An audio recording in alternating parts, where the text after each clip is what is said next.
What if I told you that only one critical hit is needed for the Furnace Golem fights? And better yet, that you could beat them within 2 minutes with this strategy? Well, I'm here to tell you that after tons of testing with different status effects and weapons, I couldn't find anything that topped this strat that I'm about to show you now. So let's dive in. For starters, as far as armor and seals go, feel free to use whatever you want, but if you want extra buffs, then be sure to bring Flame Grant Me Strength and Golden Vow. Likewise, feel free to use whatever you want for your Spirit Summon and Flask of Wondrous Physic. I'm using the Opaline Bubble tier and Spiked Crack tier in this case with the Mimic tier Spirit Summon, but you may not be able to use Spirit Summons for all of these Furnace Golem fights in the game. You'll want to be careful with this attack where tons of fireballs are hurled at you, but you can easily dodge them on horseback by just running sideways. After dodging it, we'll want to stay close to its legs to actually get the fight started. One thing that makes this fight faster in my opinion is actually fighting on foot rather than on horseback, so you can stay as close as possible to their feet at all times and get attacks in between each of their stomps. However, the primary thing that makes this fight so much faster is the Death Poker's Ghost Flame Ignition Ash of War. Not only does it deal magic damage with Frostbite buildup, but its Ash of War can be followed up with a light attack to spread its flames out over a longer distance, hence why this is so useful for these fights. In this case, I tend to target the right leg to stay farther away from its grab move, and instead of attacking directly from behind, you'll get a lot more damage output from targeting it from the side so that you can spread the flames from the Ash of War across both legs at the same time. You'll be able to use the skill light attack combo in between each of his stomp attacks after jumping over them. Just be careful of when it jumps with both feet in the air since it does a large AoE impact that will hit you if you are too close. For reference, I do have 40 Vigor to tank some damage, but I am actually not using any defensive talismans. Instead, I am using the Dagger Talisman with the Misericord Dagger to max out the crit damage as much as possible for when the golem hits the ground. I'm also using the Shard of Alexander and Godfrey Icon Talismans to buff the Ghost Flame Ignition skill damage even further. In addition, the Green Turtle Talisman is a great option since it gives us better stamina recovery for dodging and getting attacks in more quickly so that the fight is that much shorter overall. As you can see, just rinse and repeat the strategy and you'll have them defeated in no time.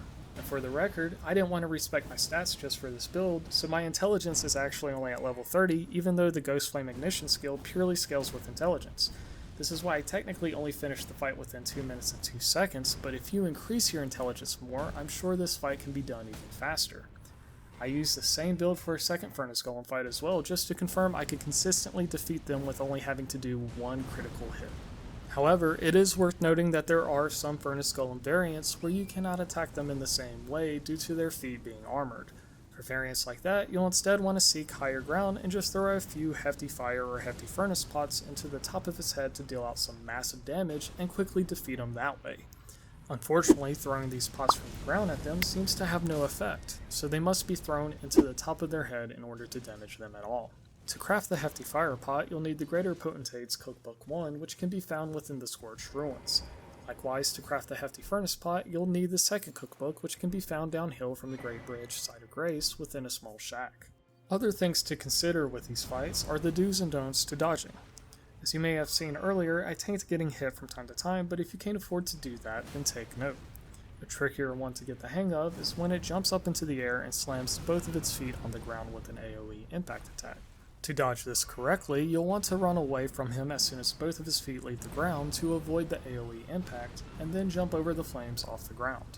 In fact, if you time it just right, you can run away from him enough to avoid the AoE attack and jump towards him to dodge the flames on the ground to help speed the fight along even more.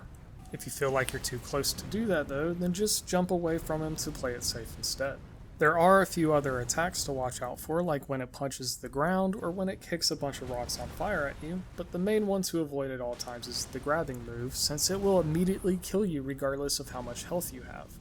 This is why you want to generally attack from behind, or if you are going to attack from the side, do it with its right leg, given that the grab attack starts from the other side.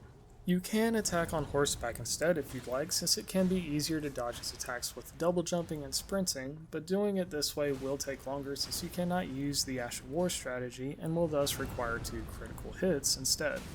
Plenty of other weapons can of course be used for this fight as well, in which case you can still just focus on jump attacks in between the foot stomps to speed things along, but any other weapons I tried still required 2 critical hits, even when using the Giant Crusher with the Misericord Dagger. Some other noteworthy weapons I tried included the Zamor Curved Sword, the Royal Greatsword, the Greatsword of Solitude, hand-to-hand combat, beast claws, among so many more. This all took a lot of testing, and I really do think this may be the best build for these fights, as of right now at least, since everything else I've seen still requires 2 critical hits. But please feel free to comment below if you think there may be something better to use. I, for one, am hyped to try out all the new weapons and equipment, so be sure to subscribe if you'd like to follow along, and maybe consider joining our Discord where we have an Elden Ring forum to discuss everything as a group as we journey along throughout the game together.